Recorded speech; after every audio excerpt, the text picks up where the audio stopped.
Aujourd'hui, le pouvoir d'achat des Français est mort. Ou peut-être hier, je ne sais pas. J'ai reçu un télégramme de Macron. Prix exorbitant, compte dans le rouge, faillite au tournant. Que faire? Que faire face à l'inflation? Aujourd'hui, nous sommes tous concernés par la hausse des prix. Mais comment se traduit-elle vraiment dans notre quotidien et comment comprendre la montée en puissance de ce phénomène?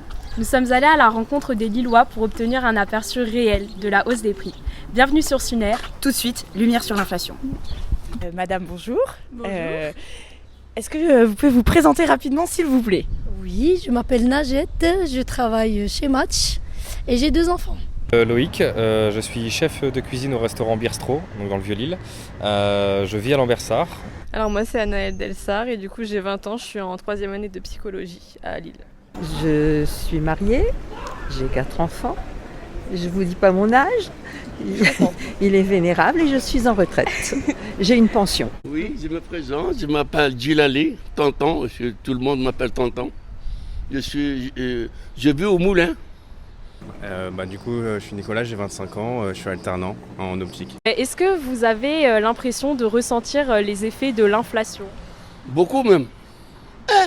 Moi je suis un retraité, je touche pas beaucoup de sous, mais c'est énorme. L'inflation s'est bien fait sentir dans tous les secteurs, que ce soit fruits et légumes, même les produits de base, les pâtes, etc. On a bien ressenti l'augmentation, surtout au niveau de la quantité qu'on a dans le caddie à la fin des courses. Vous pourriez quantifier le budget que vous consacrez aux courses par mois? Oui, parce que je suis en train de le faire parce qu'il a doublé mon budget course. Mon budget course était de 400 € et il approche les 700 € maintenant. Alors en alimentation, on est deux dans le foyer, donc moi et ma compagne. Je dirais qu'on fait à peu près 250 € de courses toutes les 3 semaines, donc on va dire 300 pour le mois complet, je dirais 300, 330, 340. Je pense une centaine d'euros pour moi seule par mois. Ok, et donc tu as ressenti une évolution depuis le début de l'année? Alors, par rapport à septembre, une évolution à peu près de 100 € par mois. Ok, donc de 150 à 250. C'est à peu près 1,5 fois plus cher, je pense. D'accord. Et où est-ce que vous faites vos courses généralement? Quelles sont les stratégies que vous adoptez pour esquiver l'inflation? Chez le magasin Leclerc, que je trouve qu'il est très intéressant au niveau des prix. Si je devais le faire par rapport aux moyens, je pense que j'irais sur un Leclerc ou même un Aldi Lidl. Un peu. J'essaye plutôt justement les grands supermarchés, c'est les moins chers, Leclerc, tout ça, c'est plutôt que les tout petits, c'est encore pire quoi. Et est-ce que vous trouvez qu'il y a des mesures qui ont été mises en place assez efficaces pour réduire les effets de l'inflation sur les populations? Pour moi, non, pas du tout. Non, je sais pas qu'il en faut plus parce que c'est forcément tu donnes quelque part, tu recherches de l'autre, mais c'est pas assez. Il n'y a rien de positif, rien. C'est de la poudre aux yeux. Il n'y a que de la poudre aux yeux, mais pas dans mon porte-monnaie. Merci beaucoup. En tout cas, et en tous les cas, j'aimerais bien que ça fonctionne, parce que c'est de l'abus quoi. C'est de l'abus, on n'est pas des routines, on a dit pour vivre, pour payer notre loyer, notre électricité, notre gaz, et après il reste rien. Avant on se l'a pété, on allait le dimanche, on allait comme ça, mais là non. Là non, on n'est pas des roaching. Des routines? Ouais, le roaching là, c'est le milliardaire là. Ah on est oui. des pauvres malheureux quand on travaille comme ça, on a une petite retraite. On n'est pas Bernard Arnault, Oh ouais, c'est Monsieur Désiré. carrément.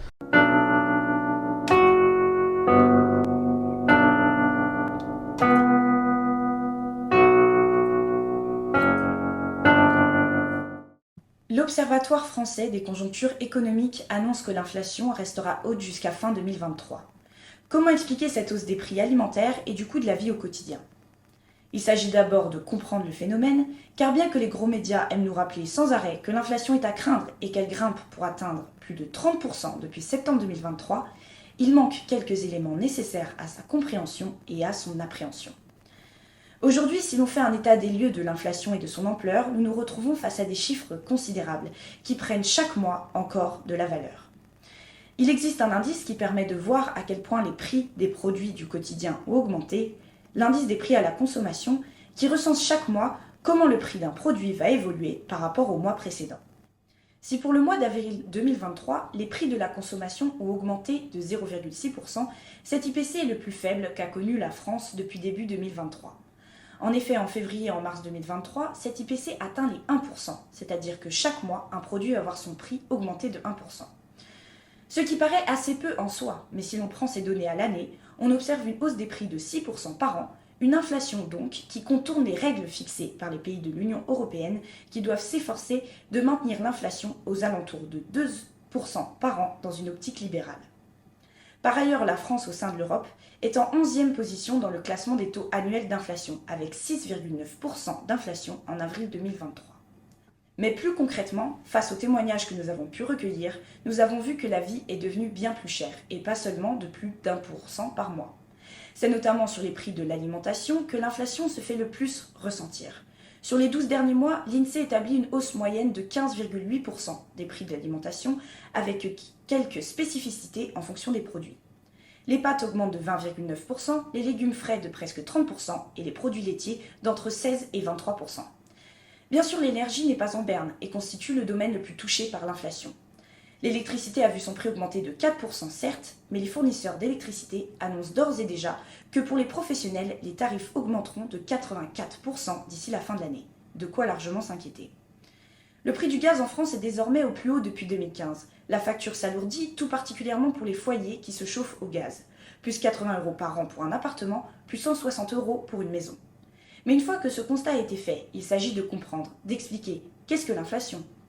L'inflation serait la perte du pouvoir d'achat de la monnaie, qui se traduit par une augmentation générale et durable des prix. Elle correspond à une augmentation générale des prix des biens et des services dans une économie. Voilà une définition simple, mais il est intéressant de voir comment l'inflation évolue et en fonction de quoi. Pour cela, nous allons faire une brève explication économique. L'argent en circulation et qui fait fonctionner l'économie provient des banques, qui en devenant créanciers fournissent de l'argent aux ménages. C'est-à-dire qu'une banque, en accordant un crédit aux ménages, crée de l'argent, fictif, qui correspond seulement à une écriture comptable dans ses registres. Cette écriture comptable est effacée lorsque le ménage est en mesure de le rembourser. Une fois remboursé, la dette disparaît. L'argent à disponibilité des ménages est injecté directement dans l'économie et la fait fonctionner par le biais de la consommation. L'achat de biens et de services fixés à un certain prix. Ce qui crée de la richesse, mesurable par le chiffre d'affaires des entreprises proposant ces biens et services. Le chiffre d'affaires, ensuite, sert à rémunérer les employés par le salaire, ce qui stimule ensuite la consommation par la création d'un certain pouvoir d'achat, et ainsi de suite. C'est la création d'un cercle vertueux, mais aussi l'explication de la théorie du ruissellement. L'argent dépensé par les plus riches reviendrait naturellement par les lois du marché entre les mains des plus pauvres grâce à la distribution de salaires. La monnaie en circulation, appelée M3 en économie, soit masse monétaire, augmente par le biais de la consommation. Plus les ménages sont récompensés à hauteur de leur salaire, plus ils vont être en mesure de se procurer certains biens et services. C'est le cas également lorsque les épargnants retirent leur argent de la banque et se décident à le dépenser, mais aussi quand le nombre de crédits accordés par les banques augmente. De plus en plus de ménages disposent d'argent pour consommer. La consommation est donc fortement stimulée lorsque les crédits ou prêts de la banque sont rendus plus faciles pour les ménages, avec une baisse des taux d'intérêt par exemple. Pour comprendre pourquoi, à la consommation, quand il y a trop d'acheteurs, les prix augmentent, il faut se reporter aux lois de l'offre et de la demande. En effet, si la demande augmente par rapport au prix d'équilibre, soit le prix d'avant inflation, le prix va augmenter en fonction de la demande et l'offre va se raréfier.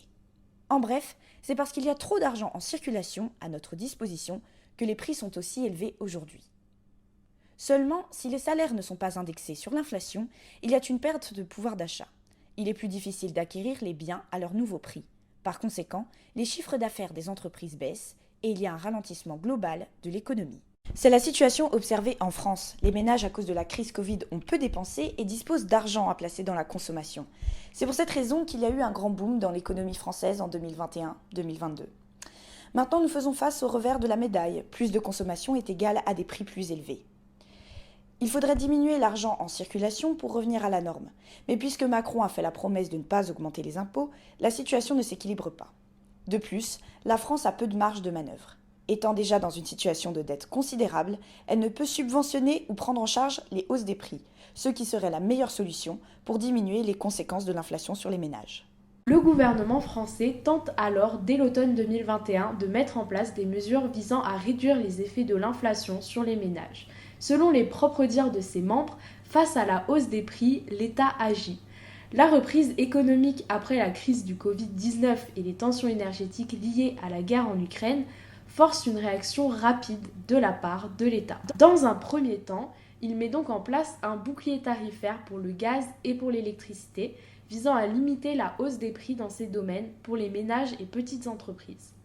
Effectivement, cette hausse des tarifs est limitée à 15% depuis le 1er février 2023 au lieu de 4% en 2022. C'est donc une évolution qui pèse beaucoup sur le budget des Français. Malgré ce constat, le ministre de l'Économie et des Finances Bruno Le Maire annonce en 2023 la suppression du bouclier tarifaire sur le gaz en justifiant sa décision par le fait que les prix seraient revenus à la normale. Concernant le bouclier tarifaire sur l'électricité, il devrait être maintenu jusqu'au début 2025. L'État français semble tout de même se détacher de toute logique protectionniste.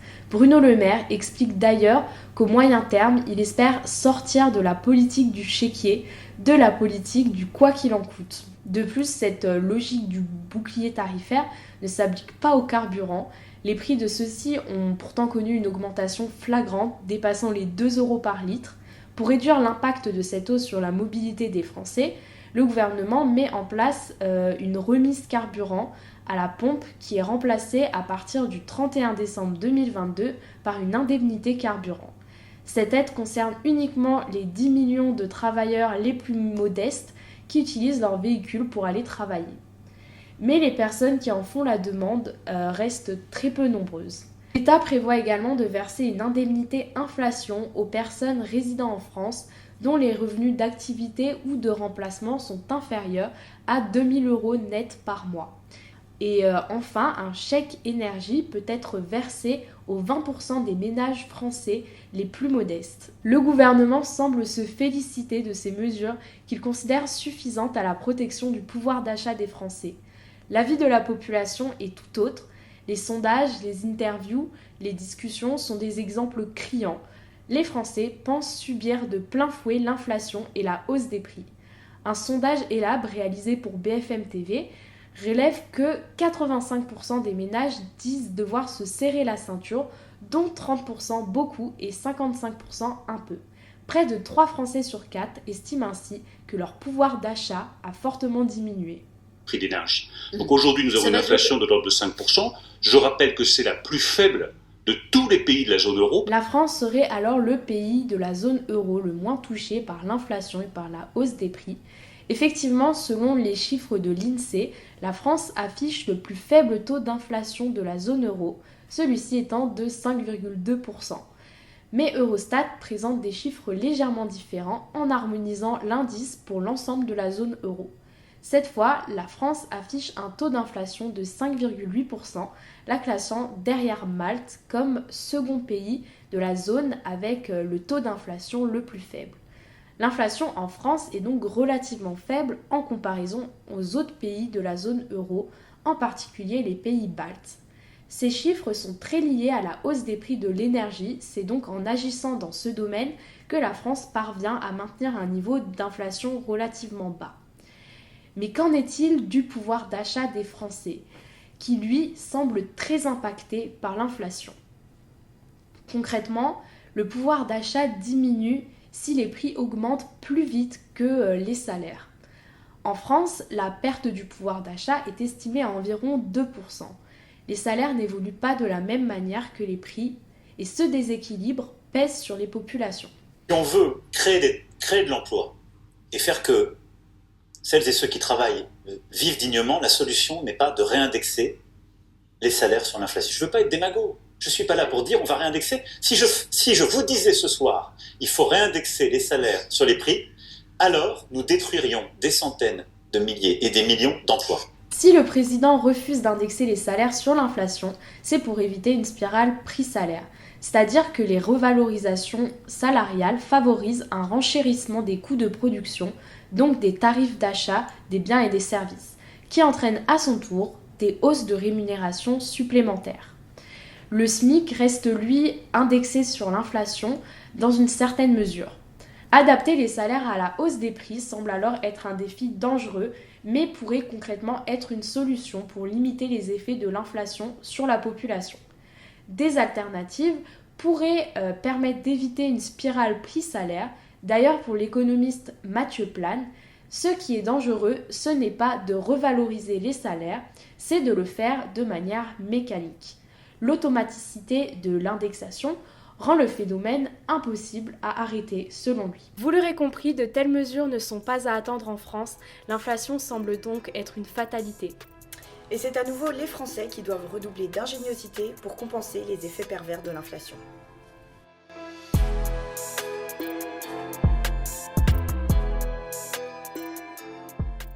Oui, moi je suis heureux. Et vive la République! Yepa! Yepa, yepa! On s'en fout! On est chez nous!